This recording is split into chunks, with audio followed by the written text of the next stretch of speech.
Hello, I'm Lizzie of lizzieharper.co.uk, and today I'm going to be painting a small wildflower, the gentian. It's an early gentian in real time. The equipment I'll be using is Paul Reubens watercolours. Here's the colour swatch, and I will be using a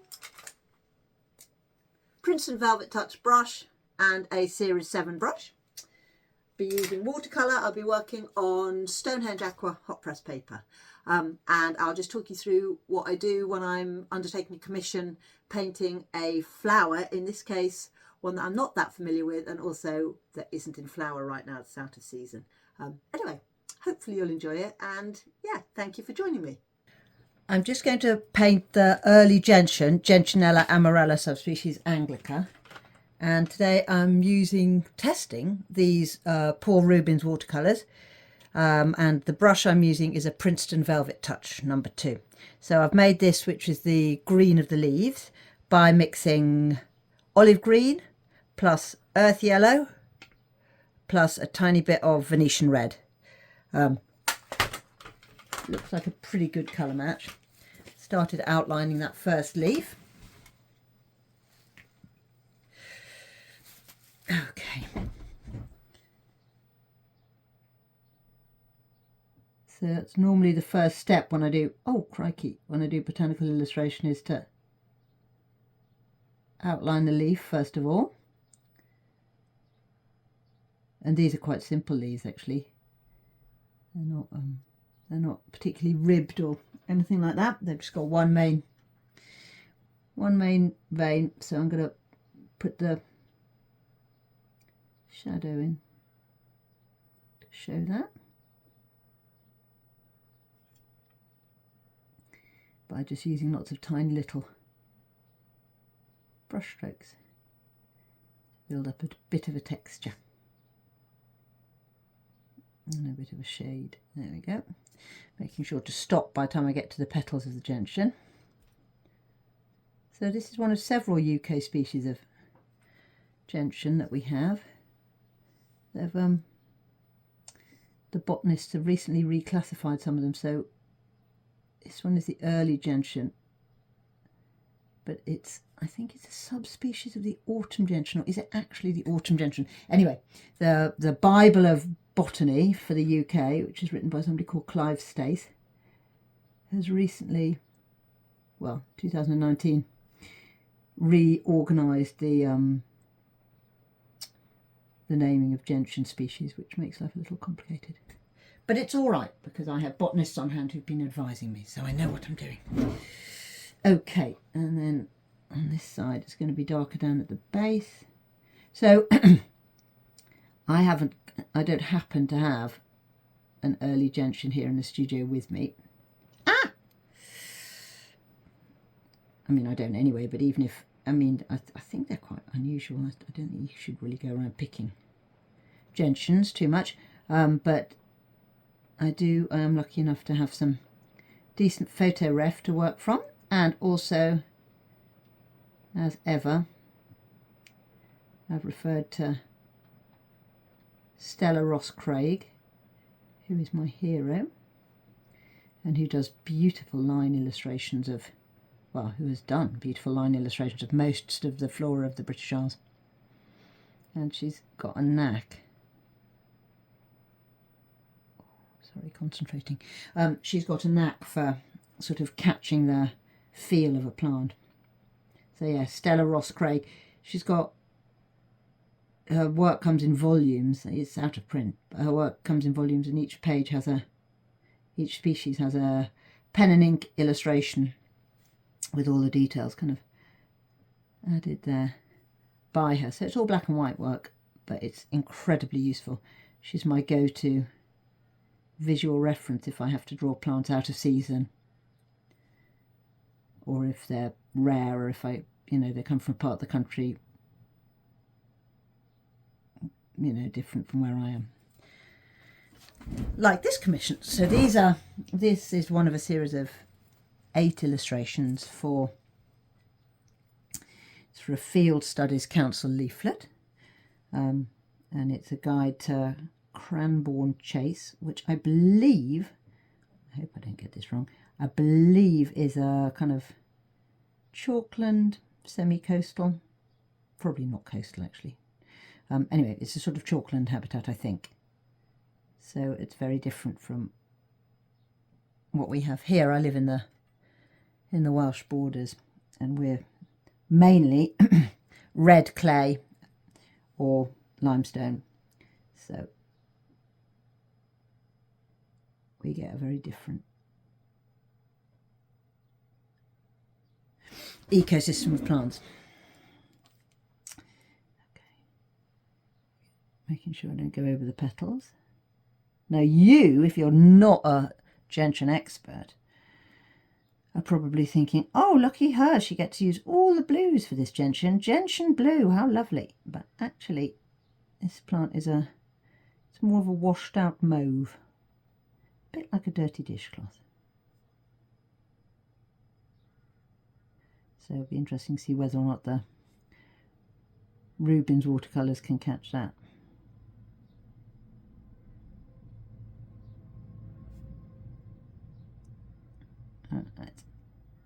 It's March in Britain right now, as I make this film, and it's raining again. Seems to have done very little but rain over the last 3 or 4 months. However, I refuse to be dented or daunted by that. It's good for the land, maybe. Glad I'm not a farmer. They're all going to be starting to lamb in a minute, and I think lambing, when all the fields are saturated, has its own challenges. Okay. So again, the midrib, outline the midrib to start with, and then put in that texture. Oh, it's difficult to do without turning the... I am going to turn the page. I don't think you lot are going to mind, are you? And so less on this side so that the leaf looks slightly shiny. And then the middle bit on the lower lobe. Lower lobe? It's not lobe, but on the lower half of the leaf, I'm going to leave white.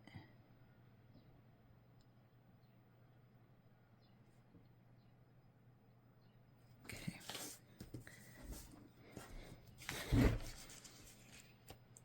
This is always dodgy. Am I going to lean on the painting that I've already done and smudge it? It has been known to happen repeatedly. Maybe today I'll be slightly more careful. Okay, laying down that colour all the way up to the tip. This colour is actually not bad. I'm quite pleased with it. It's a good mix. It's about right. It's going to have a bit of a red wash over the top of it, but as a base green for this plant, it's not bad at all. Okay, and this side of the top leaf.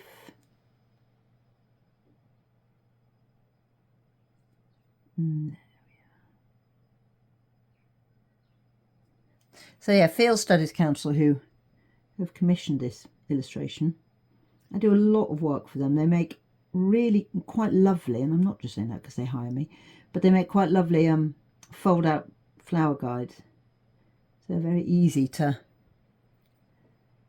pop into your pocket if you're out backpacking or walking or something. And they have on one side, they've got illustrations of all the plants, and on the other side they have really, I mean, it's a compact format, but they do manage to cram a lot of information on those plants onto the reverse side of the guide. And I've been lucky enough to work repeatedly with them on loads of these. So wildflowers of walks and waysides I've done. There's one on flowers of streams and ponds, I think it's called, coming out. Other ones on specific habitats, so Braunton Burrows, and another one on, I think Calyx Chase wanted one, didn't they? Yeah, so anyway, but they're good things. I'm proud to work with them. Okay, down we go, down to the next set. Do you want to zoom in? Should we zoom in for a bit of fun? There we go, it's a bit zoomed. So I'm not doing the calyxes yet because I think they're flushed purple. So I'm going to mix a different colour for that. But here, this is one of the paired leaves. I think this is the underside by the way I've drawn it. So I'm going to treat it slightly differently from the top side ones.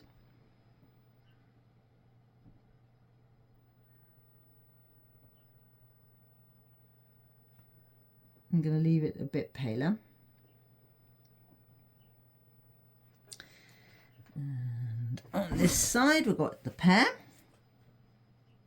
What's that then? Oh no, there's another leaf there. There is, yeah, okay. So each of these flowers is borne on a stalk which has paired leaves below the flower. So if you've got one leaf doing something, you know you really ought to have another one there as well to make up the pear. So painting around the stem. It's not ideal, but it's good enough. Okay. Coming back and doing this one that I missed.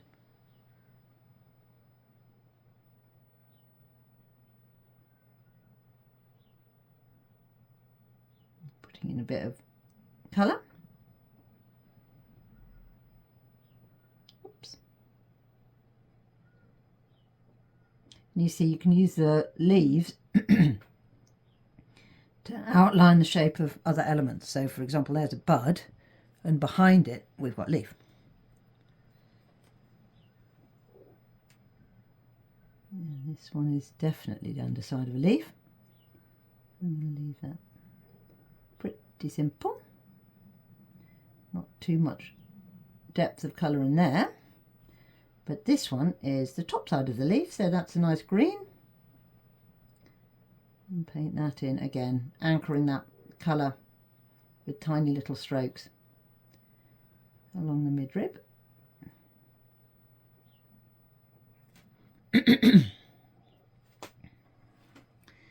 And this bit's folding up, isn't it? So,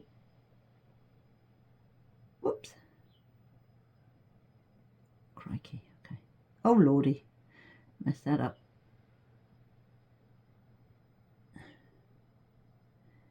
Quite often, I know, I've probably mentioned this before, but quite often when you're painting, if you're doing a tricky bit, you get to a point where you just sort of think, oh, and you just don't breathe for a second because it's difficult to do that line. And sometimes I don't really notice I'm doing it and then suddenly have to catch my breath. Oh, I've been holding my breath for so long because I've been doing straight lines. Pardon me. So, this leaf first. Again, same technique. Outline it using one confident solid line. You can look where you're going to do that rather than at the tip of the brush. So these are the veins on the lower leaves. And the lower leaves of this particular plant form a rosette. It's quite common in plants that they form what's known as a basal rosette, which means they're just basically in a circle shape all around the bottom of the plant. But it's a useful botanical distinction. Some species will have a basal rosette, some won't. If you think of things like dandelions and daisies, they've both got basal rosettes. In fact, I'm now trying to think of any plants that haven't, which is pathetic. There must be hundreds. A spurge, there you go. A rose or a spurge, neither of those have basal rosettes. Okay. And again, building a bit of texture in here.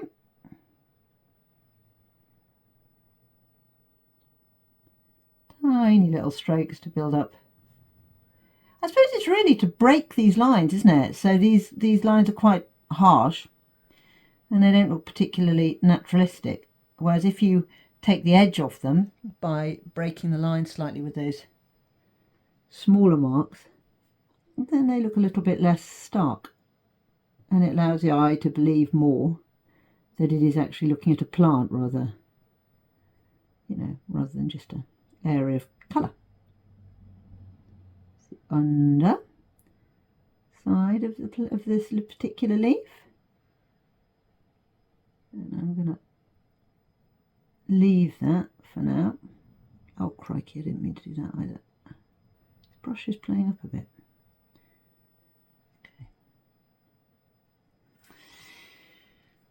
Okay, and then on to the next one. This one coming down here, and there's a bit of a fold on this one too.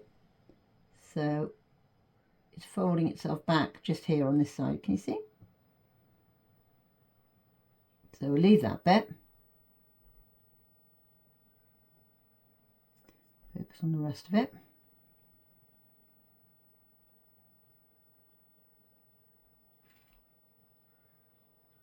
And if you have to break a line, a good trick to make it look less awkward is to go over the end of the last bit, just like I did there. Okay, so here we go, the central rib, the most important distinguishing feature. It's not distinction, a rib of distinction. Could you pass the gentian leaf, please? That's a rib of distinction. Right, okay. Okay, and then there's this side vein as well, this lateral.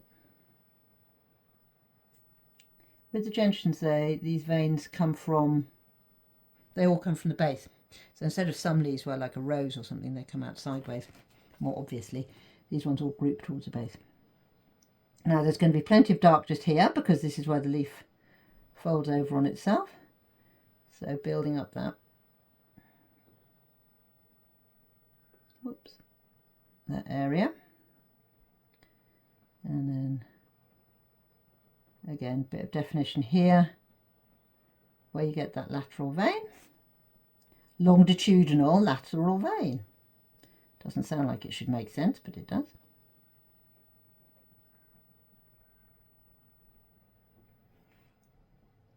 Well, so far, the watercolours, the Paul Reubens watercolours that I'm trialling, are doing okay. Okay, and now you've got to be consistent here. So because the light is coming from there, from the top left, which traditionally in botanical illustration is where it always comes from, means you will tend to cast a shadow on the right hand side of any veins. Again, this is a bit tricky because you have to make it up if you haven't got the plant in front of you. So literally it's trying to think about the logic of what the light would do. You haven't got the light working with you, so you just got to sort of think, well, what would happen? And I'm going to look at a little bit here so we can see the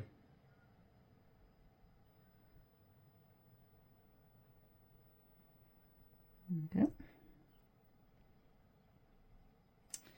And whoops. Yeah. It's all much for muchness, isn't it? It's the same actions over and over again. The more you do them, the quicker and the better you get. But even when you've been doing them for years, it still takes a little while to build up all that colour.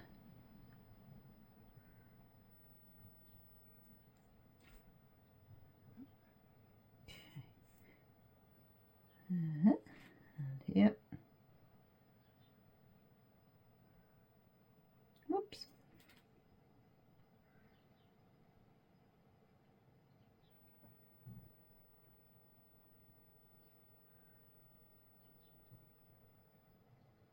The outside of that leaf. Yeah, a bit of a mistake there, that's me. Okay, I'm going to thin this mid vein a bit, it's a bit too thick. And by doing that, it also makes it more obvious. Okay. Right. Okay.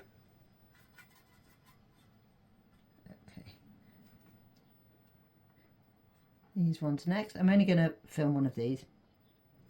And then I'll plot in the other ones.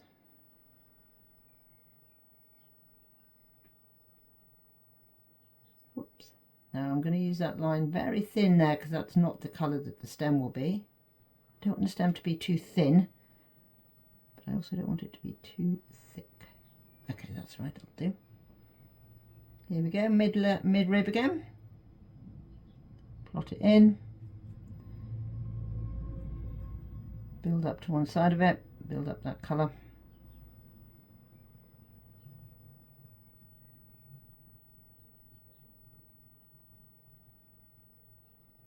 And now you may find this hard to believe because, as I've already told you, this flower's got flowers the colour of a dirty dish rag. But this is one of the blousier flowers on this particular species list. So we've got field fleawort, which was the other option, which is a sort of yellow creature. It's a little bit like, it's related to dandelions and goat's beard and hawksweed and all those ones. It's quite pretty. And then the other exotic one on the list, it's not exotic, but the other sort of pretty one is the prickly poppy, which will be pretty, but the thing that I've drawn up, the picture I've drawn up, is so sort of big and unwieldy because I needed to get it with its drooping buds and its elongated flowering seed head and all that sort of stuff. So I didn't want to illustrate that one. I didn't want to illustrate it. Yes, I did want to illustrate it. I didn't want to do a film of that because it would have been too hard. It's not a compact enough illustration to film.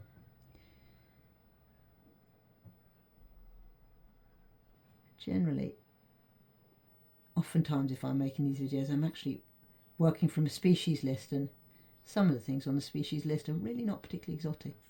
You should be very grateful though, at least I'm not making you watch me paint, and you think I'm going to swear now, but I'm not, bastard toadflax, because that is quite a pretty little plant, but it's literally little triangular leaves and tiny little white starlight blossoms, but it does not, it's not going to be a particularly arresting final image, I do not feel. Okay, again, come around here. Right, and I'm going to pause now, otherwise this film will go on forever. I've added and mixed up the next layer of green, so it's the same mix. It's the dark olive green plus earth yellow, but this time I've added a little bit of this extraordinary colour, May green, and there's still a touch of Venetian red in there, but it's a far yellower colour. So here we go. Let's do a couple of leaves using this. So this is the second layer of green. I'm just going to lay this over the top, and hopefully the tonal work that we've done underneath will show through. Leaving those veins for now as white and anchoring that colour at the tip of the leaf. Okay, adding a little bit of water. There we go, and the outside edge always has to be pretty firm and crisp. And here,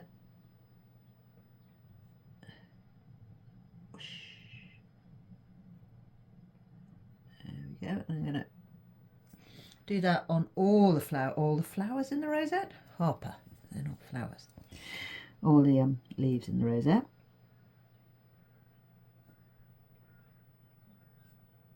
You know, making sure they go over the edge lines, which makes them crisper.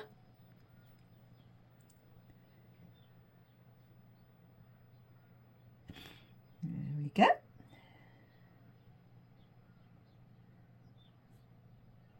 So you're starting to build a bit of substance into these things now. And okay, I've also painted in such a way, you should always paint from left to right, otherwise you're in danger of leaning and splodging your paint. And I've committed the cardinal sin of doing it the opposite way around, so that was silly. Okay, I'm going to do this one here. trying, oh, I shouldn't have done that. I swallowed up some of the white that I didn't want to swallow up there. I think it's going to be okay, but generally you leave your white page to represent the lights.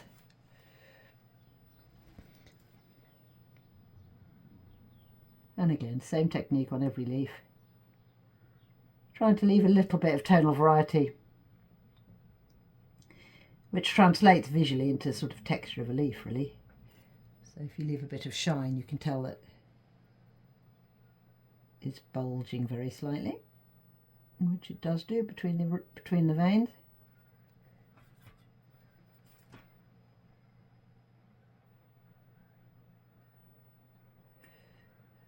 Yeah, I'm making a few mistakes here. I think the brush is not as crisp as it was. I do like these velvet touches as an alternative to my Winsor Newton, but they do occasionally lose their points. They flatten a little bit. Best of the synthetics that I've tried, but perhaps not perfect.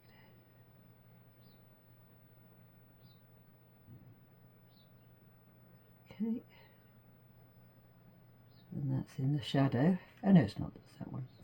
That's in the shadow, so I'll knock all of that back, leave a little bit of light there.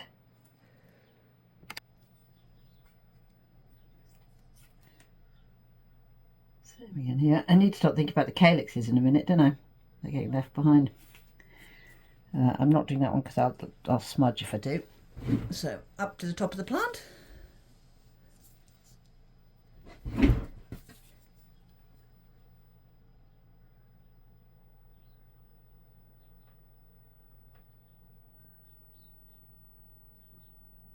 Avoiding those petals.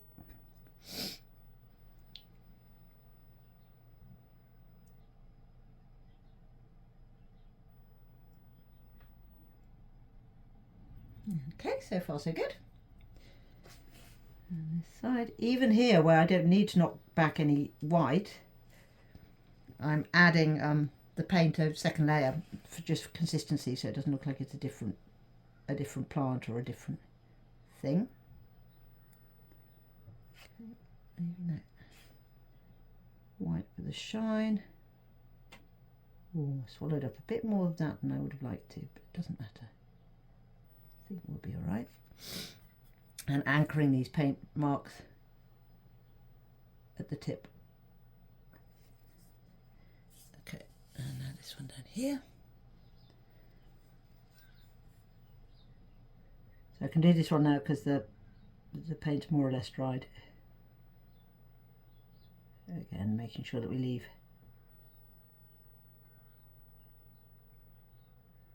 a bit of shine.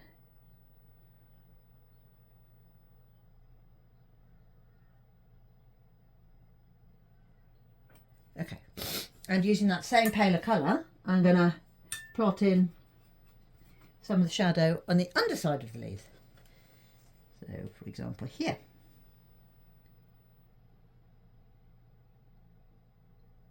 Less of the kind of tonal variation, just a suggestion of a difference of shadow value. So we're not building it up with tiny little paint strokes, not yet anyway. Might end up having to do that, but not so far. And leaving a bit of shine.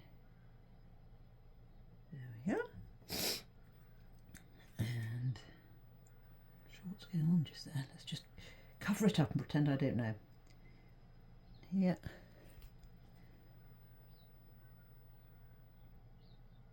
Yep, that's all good. And the underside here, and just have literally see one line there to show the colour of the underside. Down here, just a little bit. Oop. A little bit. And on this last one, just a little.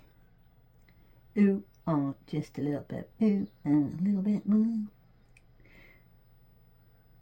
Okay. Right.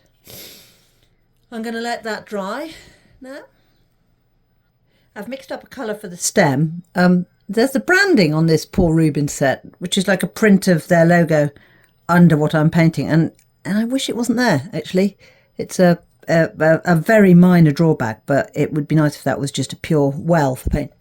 Okay, so this is some of that May green, some of the dark olive, and touch of Venetian red, and quite a lot of earth yellow, which is basically yellow ochre by another name. So with the stem, just follow that line all the way down, looking where you're going rather than at the tip of the brush. Poof. And outline the petals. There we go. A bit more heft on the stem up at the top.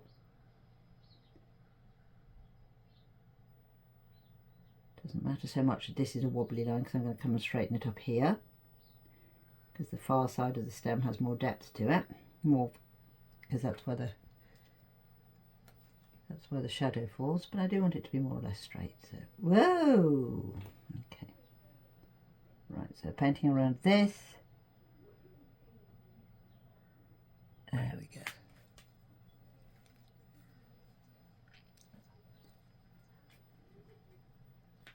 Okay, and here, and slightly off camera, aren't we? Here.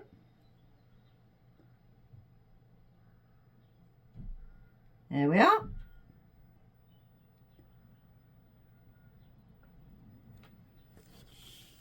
And of course under the, up and under the flowers, up and under.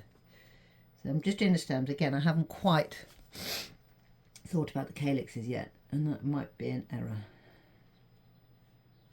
And that goes there.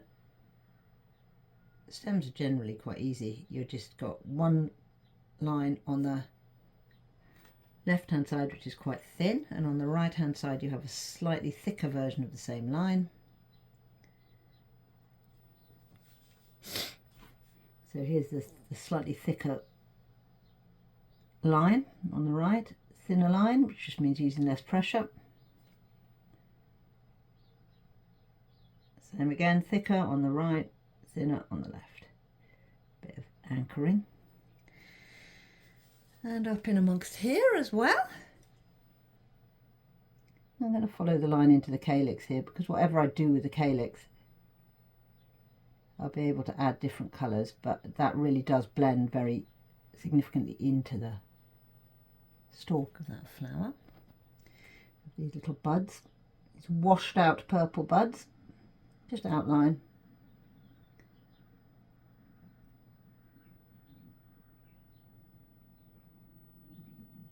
And again, that whole thing of painting around the other elements of the picture. So that, I'm sorry about the sniffing, I have a cold. So that you're using the elements, that you're using the parts of the plant behind the buds and stuff to bring them forward. It's all to do with working with negative space between things. And again, here's another stem which I'm going to plot in, tiny bit of a stem. Yeah, that's right, they're all, sometimes with a pencil drawing it's quite hard to figure out what you've actually drawn. There's another stem, and look, I haven't put that stem in, I should have done. So always think about the logic of what you're painting as you go along. That's all calyx, can't really see any of that, and I can plot in that as well. Okay, and then once that's dry, dilute your stem colour a little more, just with clean water. And just go over those lines, and you have your stem, as if by magic.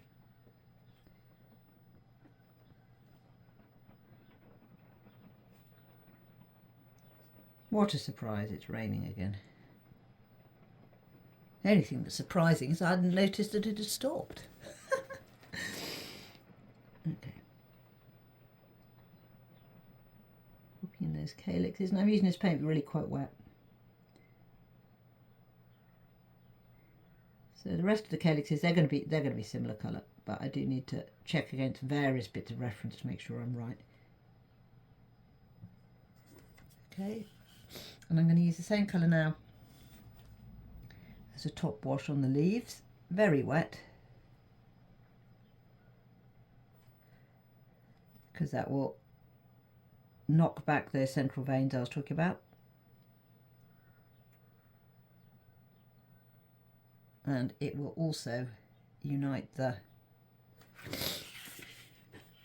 stem with the leaves visually, if they're the same colour. It makes more sense. The eye will understand it a little better.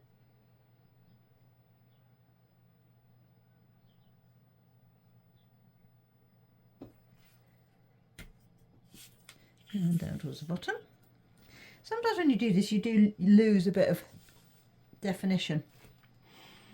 It's a bit heartbreaking. You think, oh, I've done all this, and now look at it. It's all getting a bit blurred and compromised, but it'll come through.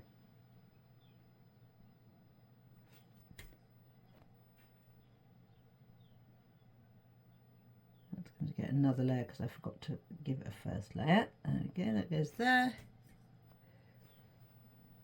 Going to put a bit more water in this mix. Plot these leaves in, and the ones on the base of rosette.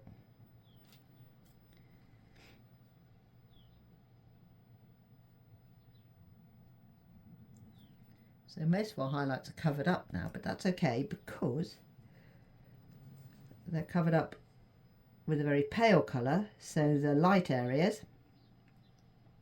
still more or less glow through, which means you still have a little bit of structure to the leaf. At least that's the theory.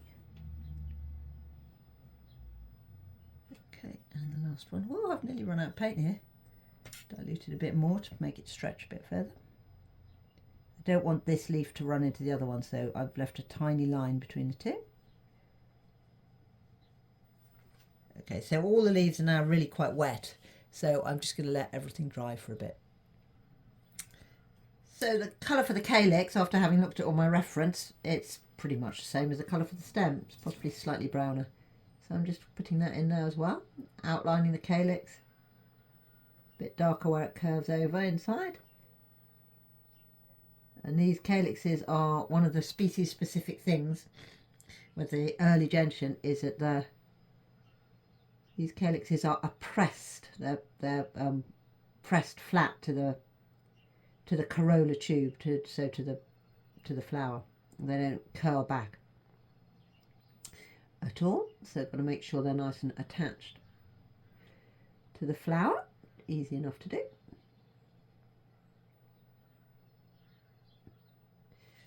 And yeah, and because they're attached to the flower, it does mean that you don't actually get to see very much of the corolla tube going on underneath the petals, which is fine. Okay. And just outlining it all.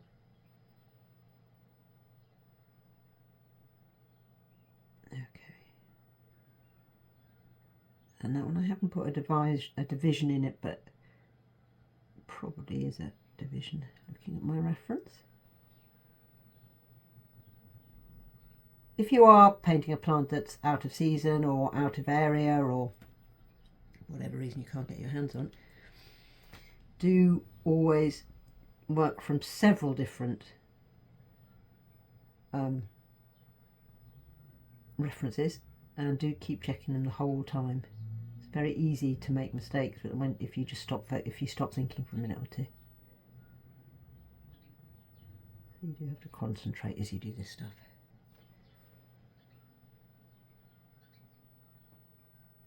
Okay, a bit of distinction in that. I'm actually going to outline that because that got a bit lost in translation.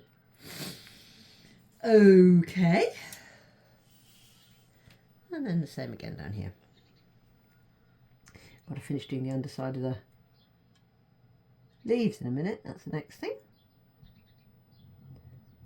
So I'll just finish with these calyxes and then I'll get back to you. While the calyx is dry, I'm going to use the same colour, very dilute. on the underside of the leaves. Across the whole darn thing. There we go.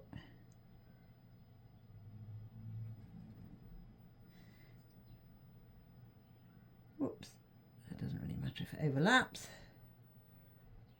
Yeah, so we're knocking off the white here, getting rid of it.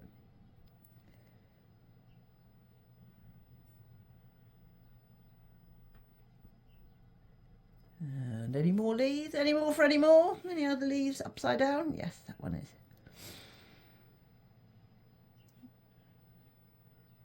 A bit there, and that bit there.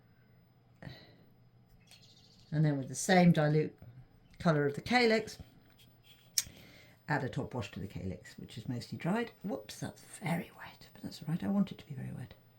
If you allow your paint to be very wet as it dries, it will leave nice crisp tide lines, which can look really nice, I think. Sharpen up your edges, and it's all about sharp edges. Well, at least the way I like to paint is mostly about sharp edges. That's still slightly wet, so I'm not going to risk that. I'm going to jump to the top of the illustration.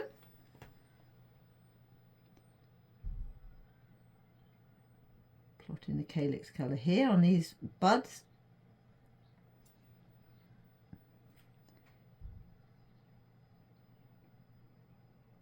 So the colour of the calyx is kind of dark brownish purple almost, but the reason why I'm doing this colour is this is going to be the base colour, and then we're going to work into the top colours. Look, I've missed one calyx completely, this one. I'm going to have to let that one catch up, let it dry and all that kind of shenanigans.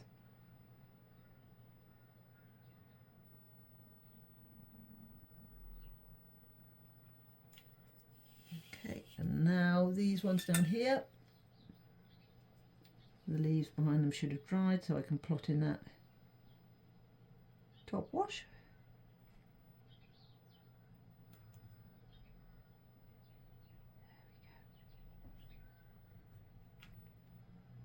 What it is, just you kind of tweak as you go along, don't you? You're like, okay, that's all right, but that looks a bit rubbish, so I'll add a bit extra there. Okay, we're going to wait for that to dry again. I want a bit more colour on that one, it's not. And then we'll come back. Adding a bit of bulk to the leaves, I've now mixed up a slightly, it's kind of a brownish green. Again, it's that olive green dark. That one, plus a touch of that, which is translucent turquoise, plus some Venetian red and a bit of earth yellow. Makes that kind of mucky colour. And top layer over all the leaves. And this time I am going to remember to work from left to right. So this again is to just add a bit more bulk. Hopefully it won't swallow up too much of the texture and lights and darks. Won't make those leaves too flat, she says optimistically.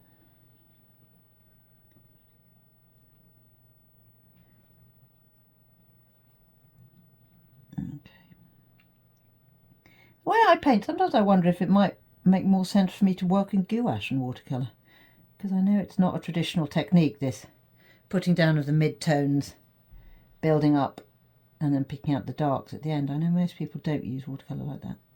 It's a much easier approach than the people who hold all the information on lights and darks in their head and put down ever deeper layers of colour wash. I admire how they can hold all that information in their minds. It's brilliant. My poor addled brain's not up to anything like that, I tell you. Okay.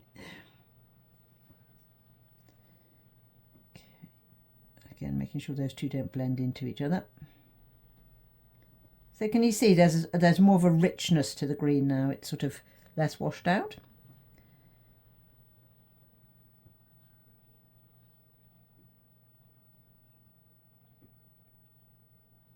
Anchor it down there, and then the top ones. Yeah, this leaf colour is coming together nicely now, actually. It's all right.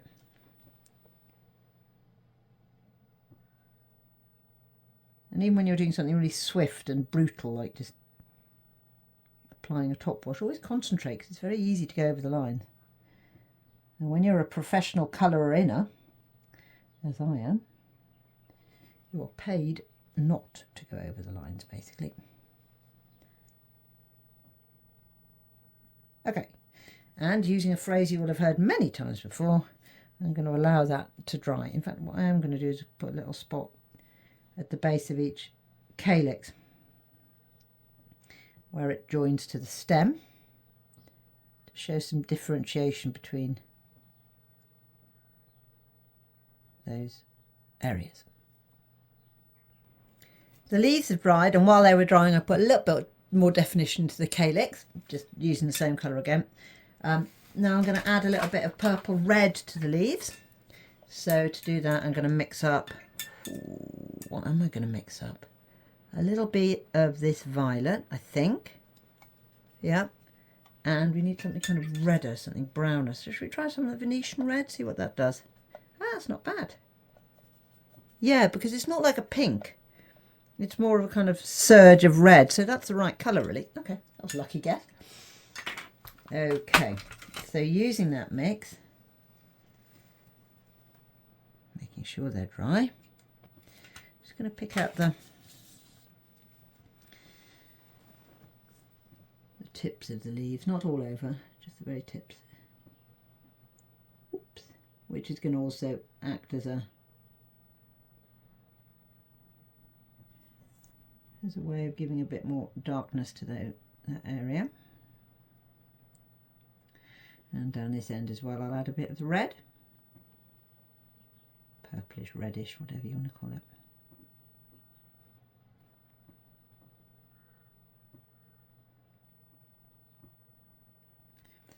And then with a sharp point make sure that those edges don't look blunt. The edges of the area that you've, oh crikey. Okay, that one's done. And a bit of a red wash on this one.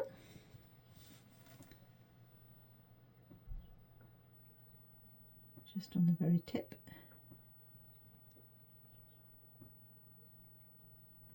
And I'll follow that down from there, like that. And turning the page all the way around on the tip here.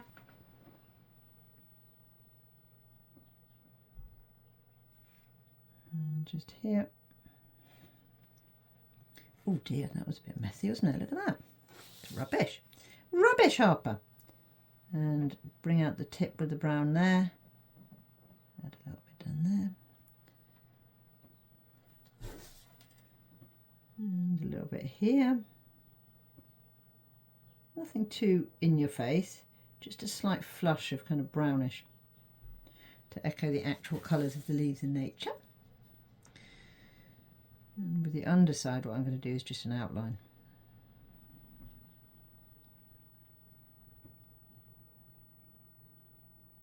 Okay.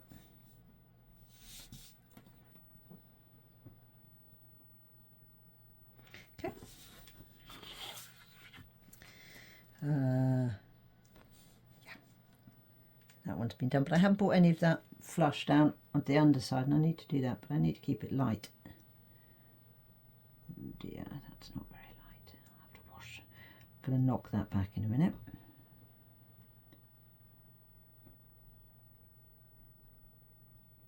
Apply that. Then I might even blot it. I don't often do a bit much blotting, but this might be a blot event. Yep, that'll work. And then with a very dilute version, just bring that down as well. Okay.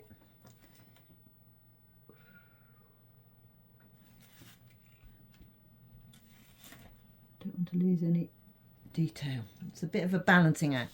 The more you work into something, the more you run the risk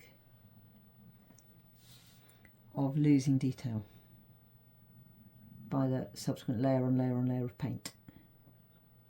I don't want to lose detail, but I do want to get the colour right. It does have this slightly brownish flush. It'll be a red pigment, it won't be a brown pigment. But brown plus red, as we all know. Brown plus red? No. Red plus green makes kind of brownish.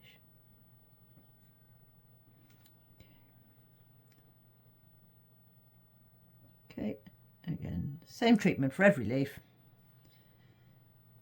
And the shadowing, the final shadowing is going to be separate to this. This is just to get this flush, this reddish flush.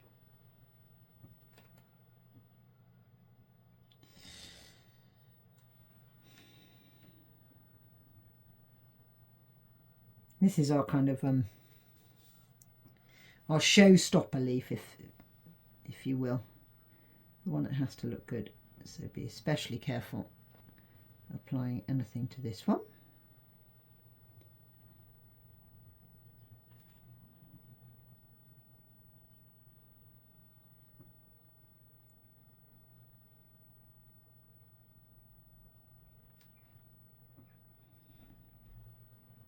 This edge one, being careful of the overhanging leaf.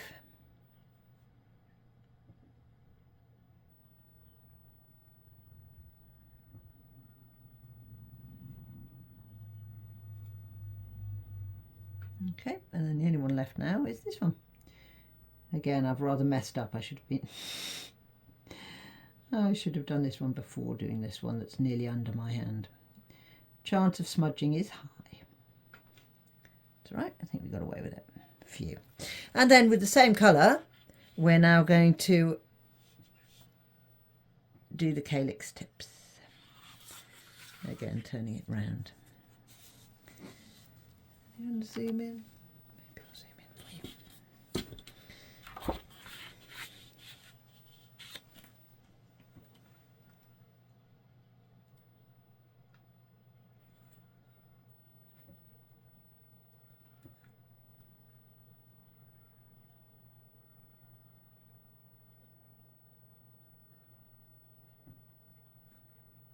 So that red is condensed at the tip of each calyx.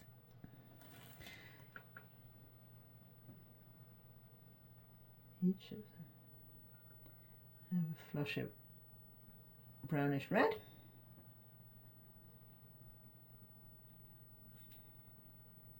Does the stem? The stem does as well, okay. Okay, I can see that from my reference. I'll do that in a minute or two. So I'm just going to go around outlining these, anchoring the colour at the tip. And once I've done all of them, I'll come back to you. I've done a little bit more on the calyxes, adding a bit of purple and stuff, but we're onto the flowers now. So the colour is described as a dirty, washed out mauve. And the picture references that I'm working from, you can see it is a dirty, washed out mauve, although some people seem to think it's much more of a kind of violet colour. But having checked with the botanist, I know that it's the sort of the pinker version, dish rag kind of pink. So to get that, I've mixed Quinacrodine Maroon plus French blue, and to knock it back, make it slightly, I guess, dirtier, grubbier, I added a bit of earth yellow. I'm still trying to get my head around the new names, but it's still not right. So I'm adding now a tiny spot, this is my mixing brush, a tiny spot of white gouache, which is going to hopefully get the colour that we want. Yeah, that looks about right to me. And it's always important to colour match. So does that look like the photo ref? The photo ref I'm sticking with is really the top of the page. So yeah, that's right. And then I'll be able to take it a bit darker. Now, these flowers are really quite detailed and specific. So they have a fringe of white hairs at the throat. So I'm actually, because I'm a bit nervous about painting them, I'm going to revert to my Winsor and Newton series 1. Series 7, not series 1. And it's a size 1 brush. That's what I was thinking. Okay, let's zoom in. Let's start on the flowers at the top, shall we? Okay. And this sheet of paper I've got just out of view of the camera is to make absolutely certain that I don't smudge what I'm doing as I paint. Okay, so I'm going to start with this colour. always wash your always wash your paintbrush before you start painting, because there's every chance that you haven't rinsed it from the last time you painted, and you could have painted like a bright orange flower or something, and then my goodness will you regret that. Okay, the buds are flushed green at the bottom, but at the top there's this kind of dusty pink. I should call it a dusty pink instead of dish rag pink, because it just sounds a bit more respectful, doesn't it? So picking out the colour is more condensed at the tip of the buds. A bit more water.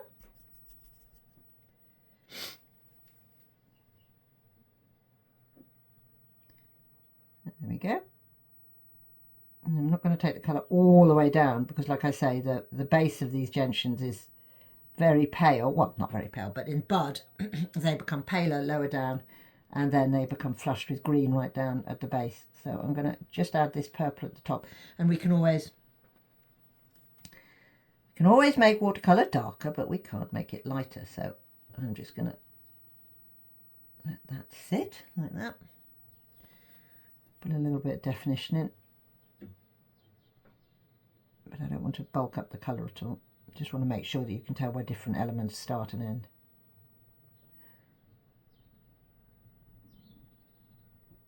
Okay, and then those top buds, they're on a different sheet of reference.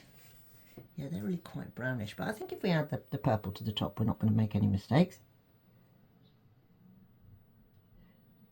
So you can tell this species of gentian from other species of gentian, if that is your want. Because it's quite a little one. It's only about not 30 centimetres tall. It doesn't grow much more than 15 centimetres tall. And it's called the early gentian, so that again gives away some information. It flowers early in the year. It's a subspecies, people now think, well, the botanists now think it's a subspecies of the autumn gentian, and is in many ways very, very similar to it. So its Latin name is Gentianella amarella, which is the autumn gentian, but then this one's the subspecies anglica, which means it's the early gentian. Now you can tell it from other gentians, partly because it's little, partly because of when it flowers. This stuff really matters when they flower and things like that. Partly because it's only got this one pair, one to three, I think they say, the botany books, of paired opposite leaves. And mainly because the space between, you ready for this? The internode, which is the space between pairs of leaves, the length of the top internode, so the internode between the last pair of leaves and the top flowering spike, is more than 40% of the entire height of the plant. Which sounds like it makes no sense at all, but it actually does. It just means that there's a lot of stem between either the base of rosette or the last pair of leaves, and where you get to with this, with these flowers. So yeah, a lot of the time with botany, if you read the book, sometimes it feels clear as mud, and then if you just calm down and stop panicking and have a little think about what they're actually trying to say, it does make sense. Okay, so these buds are coming on quite nicely. Again, just building up that colour with repeated tiny little strokes with the brush.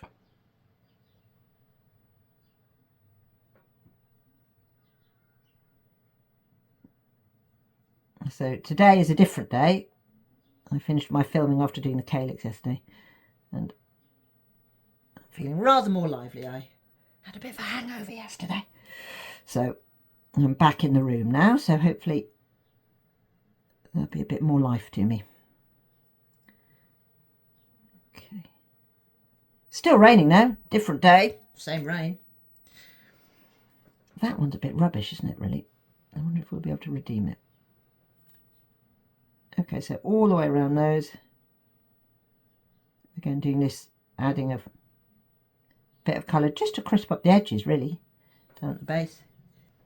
So the flowers either have 4 or 5 petals. So these ones up here, I've given 5, and there's one lower down which only has 4. And I'm doing that on purpose because even on the same plant, some will have 5, some will have 4, and it's I think it's part of what makes this plant itself. So you have to show it in an illustration. Again, I suppose it ties in with that ongoing conversation about the benefits of photography, the benefits of illustration. So if I was a photographer, I'd know that, and I would have to spend a long time looking for lots of different specimens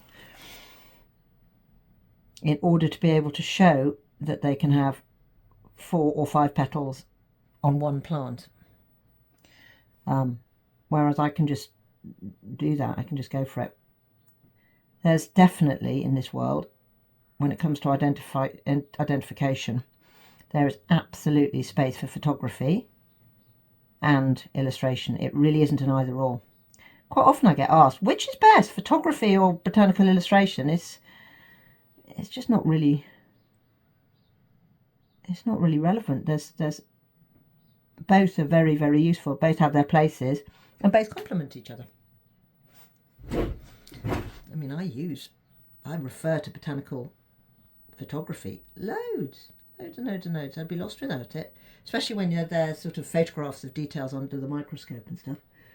Okay, these petals are actually slightly flatter than I was drawing them. So I'm going from the inside out, and that's so that the colour can get anchored at the edge of the corolla. And I'm going to leave a very thin white margin there. We'll knock it back with a top wash at some point, but for now I want to leave that there because it gives a little bit more definition to that petal.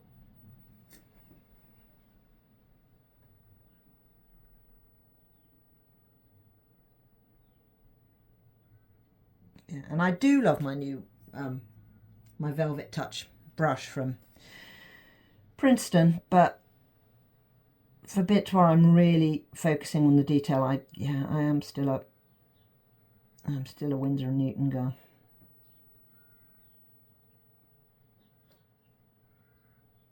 Okay, so just coming around here,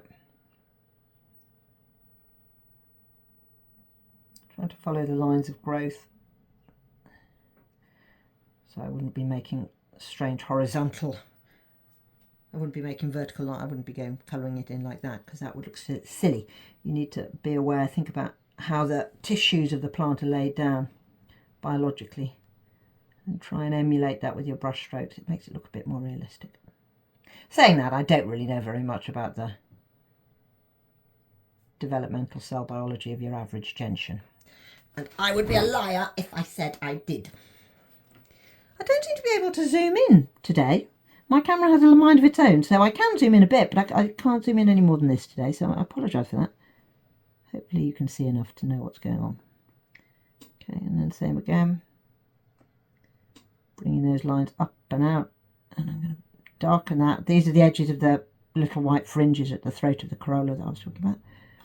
And I want to see them, so I'm going to darken there as well. Oops. Ah, that was rubbish. Silly girl.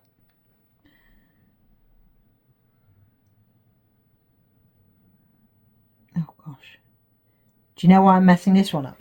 It's because you can't draw. It's it's because I'm not rotating the page. If I was rotating the page, I'd have it at a better angle.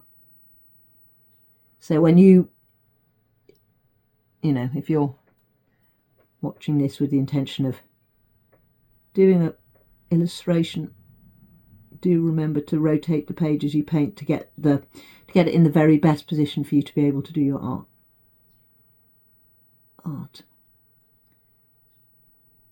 It's not ideal, but I think it's good enough. Okay, and then the last petal I'm going to do is up here, and again that's going to be difficult because it's going to be much easier to finish the lines down by the fringing rather than up at the tip of the petal, but I think that's all right. It doesn't matter, it'll add a bit of variety, and there is in this world variety. Oh, this is annoying me, it's a bit rubbish. So I'm going to do a line there to kind of crisp it up.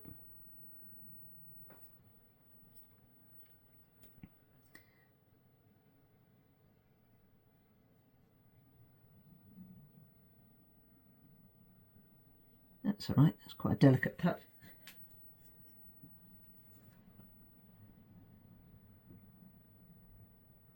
There we are. Whoops. And now I need to not fall into silence by mistake. There was a movie I made recently, I can't even remember which one it was, where when I was editing it, it became apparent to me that for the last 20 minutes I didn't really say anything. Which is really kind of defeats the point, doesn't it? Okay, I'm going to lay down all the petals on the other flowers now and I'll come back to you. I've painted in all the flowers and the buds now. So what I'm going to do is with this, see how washed out it is as I've used it. Adding some water to make it even more dilute. So it's really quite wet now. I'm going to put a top layer over the flowers. It always makes me nervous because sometimes you can lose definition, but hopefully it'll be okay. And again, I'm not going to do anything with the corolla tubes. Yeah, I'm only dealing with the petals to start with. Very pale wash over the top, anchoring it at the outside tip of the petal.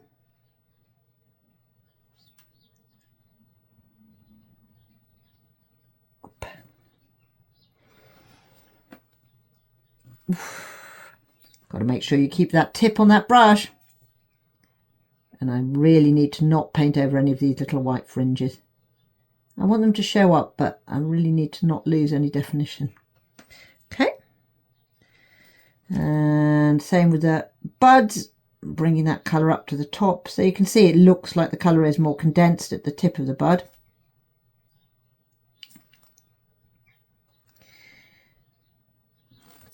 Okay.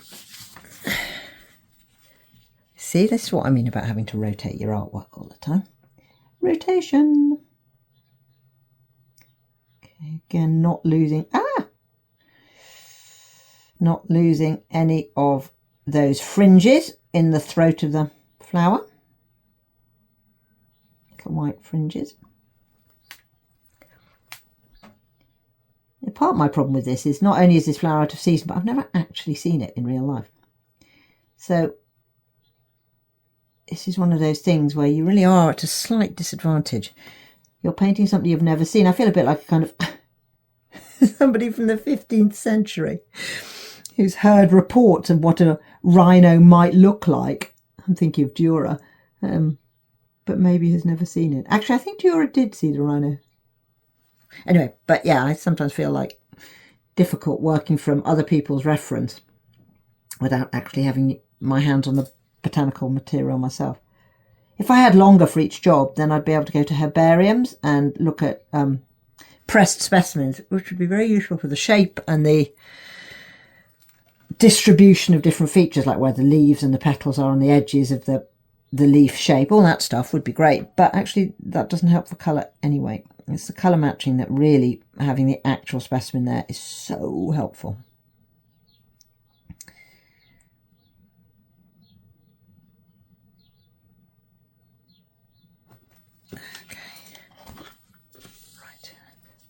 This petal here. I'm going to leave that white edge because I don't want the corolla tube to blend in with the petal.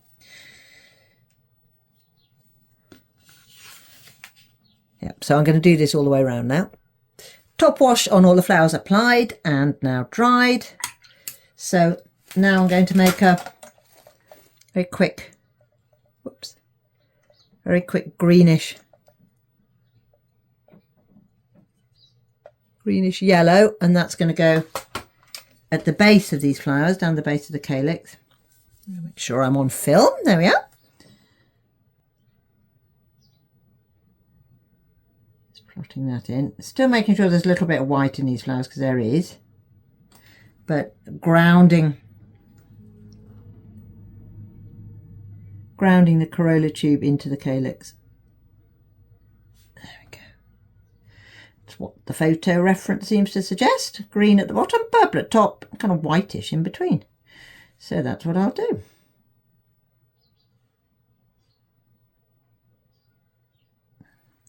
Okay, and at the top. And then I'm going to have to let that dry again. Every time I say I'm going to let that dry, I actually do have to take a break. So often what I'll do is I'll be working in parallel on another illustration. I'm not actually today, but every time I let the paint dry, I go back to my desktop and check my emails. I've got various bits and pieces going on. I can't waste any time. Okay, so that's going to dry now.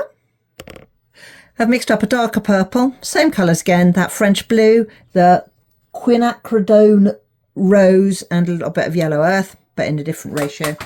And this is to pull out my darkest darks in amongst the flowers. So I definitely want the throats of the flower to be dark so that we can see those fringed, those little white fringes. And I will firm up the edges of the petals as well. Those little fringes really clear. Don't want to change the colour of the flower too much. I've got to go a bit careful because it isn't a dark purple. Okay, so is the bud on? Yeah, the bud's on.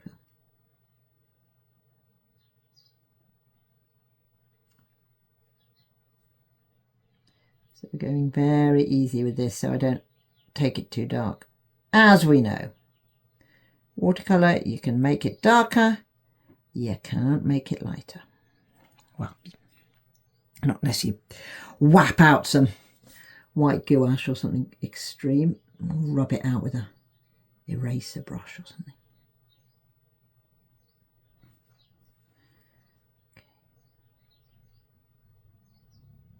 So really I am just concentrating on the tips here, just to crisp it up so when you look at it it's immediately clear. Because these ones, again, these are for this FSC chart, and they get reduced to really quite a tiny size, so they need to be clear when they're reduced by many, many times.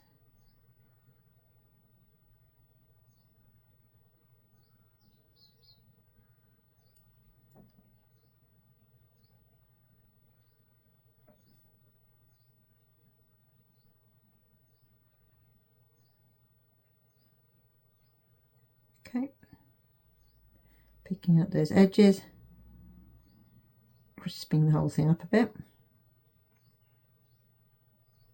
Less hard you press, the thinner the line is. So literally for these tiny lines, I'm almost just touching the brush to the page. I've darkened up the edges and I've also worked into those fringes of hairs. I don't really want to do much more to the flowers, actually. I think we stand a risk of damaging what we've got.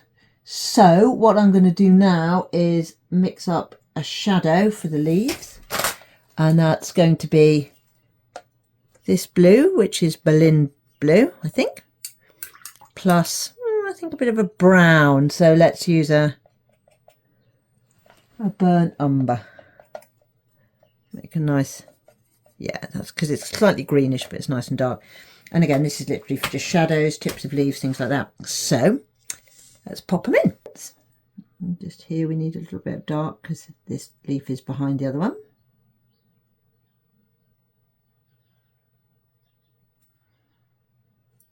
And this definitely needs a bit of dark because it's folded over.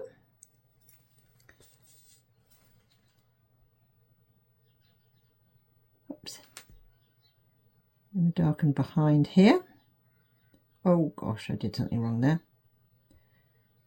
I blurred. Okay. Top here. And here where it's casting a bit of a shadow on the stem.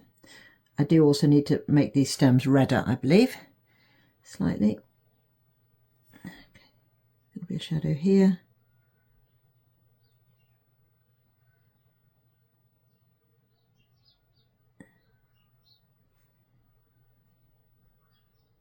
And that continues up there. Bit of shadow just there. Definitely a bit of a shadow there where there's the basal rosette that I was wittering on about. Where the basal rosette joins the stem. There's going to be a shadow on the stem here.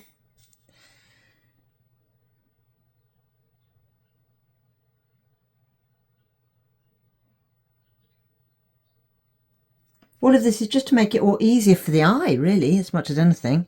For the eye to understand exactly what it's looking at and not get confused by the different elements.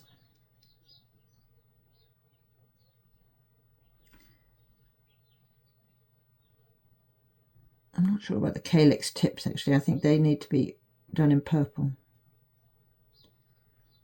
Definitely dark there, under there.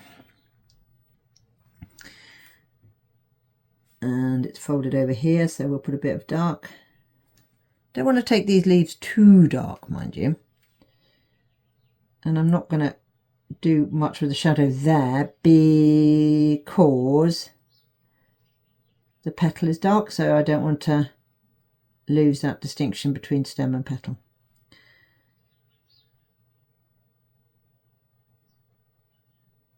Okay, let's just do a bit on the calyxes.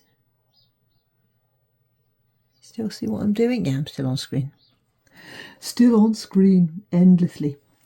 Painting flowers. For your delectation. Okay. Separate those two flowers out from one another. And then up to the top of the plant. Same again, where the calyxes hit the stem. Oh, crikey, did you see that? I used the wrong angle of the brush. I feel like I'm rushing now. I don't even know why. Don't need to rush. You guys are always very patient with me. Okay, that's going to cast a shadow. And so is that petal there. And there, so that's brought to the front. That's the one we want to be looking at, really, because it's come out quite well. Bit more contrast in its heart of hearts.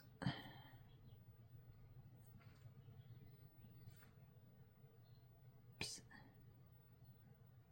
Same here, a bit dark. I'm getting to a point now where I probably need to more or less stop fiddling, because at this point in time, if you keep going, that's when you can really, really mess stuff up and then cry and cry and cry.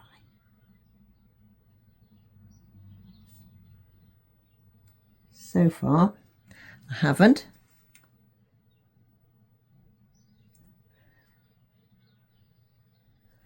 Okay, I think let's put one final pinkish wash on the stem.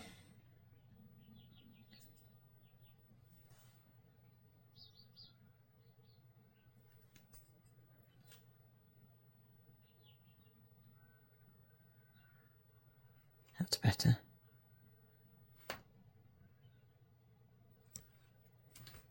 These are literally like last minute tweaks before I finish it and move on to the next thing.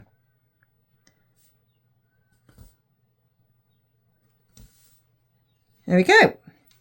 I think, if I zoom out, that's good enough. I would say that's done.